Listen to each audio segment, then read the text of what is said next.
এমন কথা বলার পাগলও বাংলাদেশে আছে না? না, কয়দিন আগে দেখলাম এক সাধক বলতেছে, গাজারে গাজা বলো কেন, এটা তরকারি, মানে এটা ভিটামিন সি। কথা কন না কেন, এটা কি? তো কয় এটাও তো সবজি, এটাও ভিটামিন সি। আচ্ছা আপনারা বলেন তো, গাজা কি ভিটামিন সি?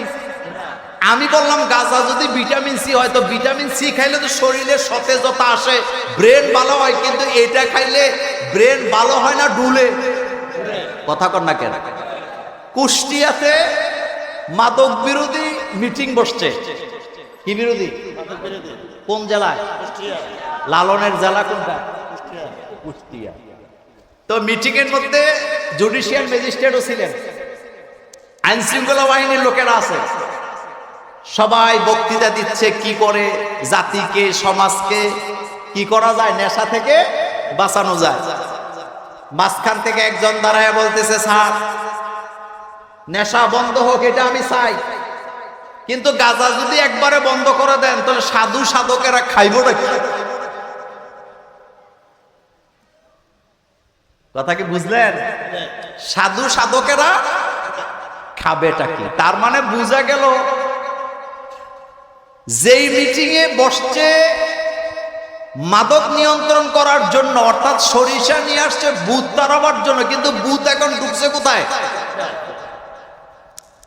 2018-19 সালের দিকের কথা, কুমিল্লা টাউন হলের ভিতরে একটা মিটিং চলতেছে। সেই মিটিং হচ্ছে মাদক নিয়ন্ত্রণ মিটিং, মানে মাদককে নিয়ন্ত্রণ করবে।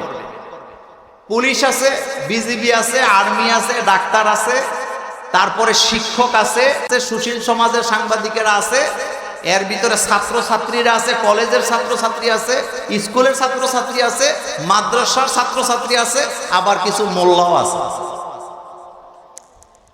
তো প্রত্যেক থেকে গ্রুপ থেকে একজন করে বক্তৃতা দিবে। ছাত্রদের পক্ষ থেকে একজন, পুলিশের পক্ষ থেকে একজন, ডাক্তারদের পক্ষ থেকে একজন। তো মোল্লা যতগুলো ছিল, মোল্লাদের পক্ষ থেকে বক্তৃতা দেওয়ার দায়িত্ব দিছে আমার। কারে দিছে? তো তখনকার ডিসি সাহেব, আমি নাম বলবো না, উনি এখন বোধহয় সচিব হয়ে গেছে, উনি আমার সামনে বসা। তা আমার নাম যখন ঘোষণা করা হইতেছে, উনি হাসতে হাসতে বলতেছে যে দেখবেন এখন প্যাচ লাগাবে। কি লাগাবে? আচ্ছা আপনারা বলেন তো, আমরা মোল্লারা কি প্যাচ লাগাই না ছুড়াই? কথা কয় না। আমরা প্যাচ লাগাই না ছুড়াই? আপনারাই বললেন যে